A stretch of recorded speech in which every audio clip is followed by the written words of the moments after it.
আসসালামু আলাইকুম, সবাইকে স্বাগত জানাচ্ছি বিডিভিউজ ইনফোটেইনমেন্টে। আপনাদের সঙ্গে আছি আমি সুরভি দিবা।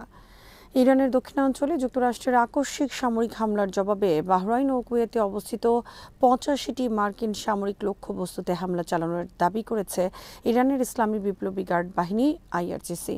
একই সঙ্গে তারা একটি মার্কিন MQ-9 রিপার ড্রোন ভূপাতিত করারও দাবি করেছে। তবে এসব দাবির স্বাধীনভাবে সত্যতা যাচাই করা সম্ভব হয়নি। ইরানের বার্তা সংস্থা তাসনিম জানিয়েছে, দক্ষিণ ইরানে যুক্তরাষ্ট্রের হামলাকে যুদ্ধবিরতি চুক্তির গুরুতর লঙ্ঘন হিসেবে বিবেচনা করে এই পাল্টা অভিযান পরিচালনা করা হয়েছে।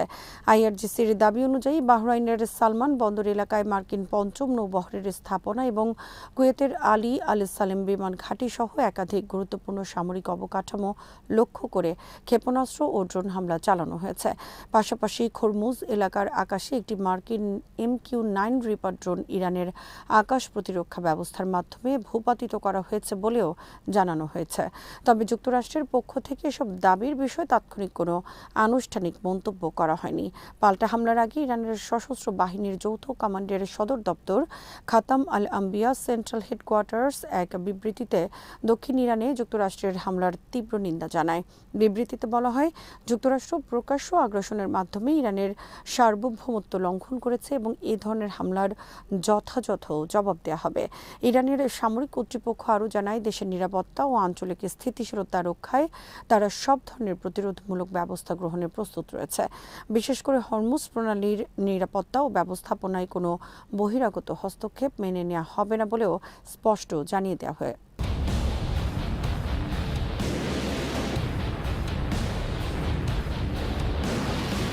মঙ্গলবার ইরানের প্রয়াত সর্বোচ্চ নেতা আয়াতুল্লাহ আলী খামেনির শেষ বিদায় উপলক্ষে 7 দিনের রাষ্ট্রীয় কর্মসূচি চলাকালে যুক্তরাষ্ট্র এই সামরিক অভিযান পরিচালনা করে। যুক্তরাষ্ট্রের সেন্ট্রাল কমান্ড জানিয়েছে, তারা ইরানের 80টির বেশি সামরিক লক্ষ্যবস্তুতে নির্ভুল হামলা চালিয়েছে। সেন্টকমের দাবি, অভিযানে ইরানের আকাশ প্রতিরক্ষা ব্যবস্থা, কমান্ড ও নিয়ন্ত্রণ নেটওয়ার্ক, উপকূলীয় রাডার স্থাপনা এবং জাহাজ বিধ্বংসী ক্ষেপণাস্ত্র সক্ষমতাকে লক্ষ্যবস্তু করা হয়েছে। যুক্তরাষ্ট্রের ভাষ্য অনুযায়ী এসব হামলার উদ্দেশ্য ছিল ইরানের সামরিক সক্ষমতা দুর্বল করা এবং সাম্প্রতিক সময়ে উপসাগরীয় অঞ্চলে আন্তর্জাতিক নৌ চলাচলের নিরাপত্তা নিশ্চিত করা। তবে যুক্তরাষ্ট্রের এ হামলার পরপরই ইরানের সামরিক বাহিনী কঠোর প্রতিক্রিয়ার হুঁশিয়ারি দেয়। এক বিবৃতিতে তারা জানায়, ইরানের বিরুদ্ধে যে কোনো আগ্রাসনের জবাবে বিধ্বংসী প্রতিক্রিয়া জানানো হবে এবং এর সম্পূর্ণ দায়ভার হামলাকারীদের বহন করতে হবে। একই সঙ্গে হরমুজ প্রণালীকে ইরানের কৌশলগত নিরাপত্তার অংশ উল্লেখ করে বলা হয়, এই জলপথ দিয়ে বাণিজ্যিক জাহাজ ও তেলবাহী ট্যাঙ্কারের নিরাপদ চলাচলের জন্য ইসলামী প্রজাতন্ত্র ইরানের নির্ধারিত নিয়মই একমাত্র গ্রহণযোগ্য ব্যবস্থা। ইরানের অনুমতি বা সমন্বয় ছাড়া এ অঞ্চলে কোনো বিদেশি হস্তক্ষেপ বা সামরিক তৎপরতা বরদাস্ত করা হবে না বলেও সতর্ক করা হয়। এদিকে যুক্তরাষ্ট্রের সাম্প্রতিক পদক্ষেপকে দুই দেশের মধ্যে স্বাক্ষরিত সমঝোতা স্মারকের গুরুতর লঙ্ঘন বলে মন্তব্য করেছেন ইরানের শীর্ষ আলোচক ও পার্লামেন্টের স্পিকার মোহাম্মদ বাকের গালিবাফ।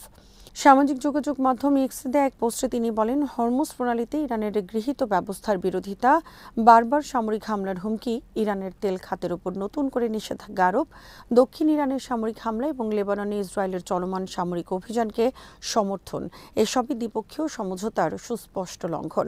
গালিবাফের ভাষায়, এসব পদক্ষেপ ইরানের রাজনৈতিক সদিচ্ছা ও কূটনৈতিক প্রচেষ্টাকে দুর্বল করার উদ্দেশ্যে নেওয়া হয়েছে, তবে এতে তেহরানের অবস্থান পরিবর্তন হবে না। মধ্যপ্রাচ্যে চলমান এই উত্তেজনা নতুন করে আঞ্চলিক নিরাপত্তা পরিস্থিতিকে অনিশ্চয়তার মুখে ফেলেছে।